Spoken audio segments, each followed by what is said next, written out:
Imagina un teatro del siglo XVIII, velas encendidas, pelucas empolvadas, silencio absoluto. En escena, dioses que sufren, reinas traicionadas, héroes que cantan su dolor durante minutos eternos. Eso era la ópera seria, solemne, elevada, intocable. Pero algo estaba a punto de cambiar porque alguien decidió reírse. En Italia comenzó a surgir una forma distinta de hacer ópera, más breve, más rápida, más humana. Se llamó ópera bufa. Nada de dioses ni tragedias interminables. Ahora aparecen criados astutos, viejos celosos, jóvenes ingeniosas, enredos amorosos y situaciones ridículas. Por primera vez, el público se reconoce en el escenario. Una de las obras que encendió la chispa fue La serva padrona, de Giovanni Battista Pergolesi. Era ligera, irónica y sorprendentemente moderna. Lo que comenzó como un intermedio cómico terminó eclipsando a la tragedia principal. La risa había entrado al teatro y no pensaba irse. Pero esta historia empieza antes, en las plazas italianas, entre máscaras e improvisaciones. Allí nació la comedia del arte. Arlequín, el criado pícaro, Pantalone, el viejo avaro, Colombina, la joven ingeniosa. Personajes exagerados, caricaturas humanas que el público reconocía al instante. La ópera bufa tomó esos moldes y les puso música. Lo popular entró en el teatro aristocrático, y eso fue una pequeña revolución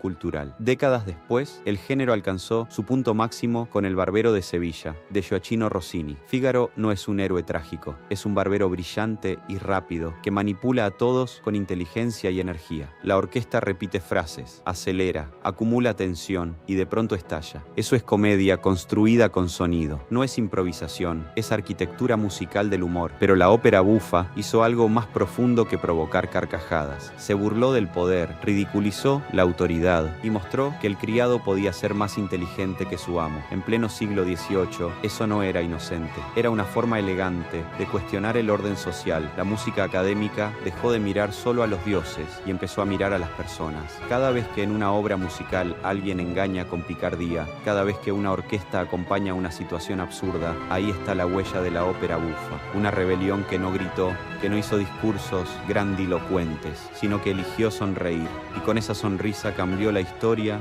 del teatro musical para siempre.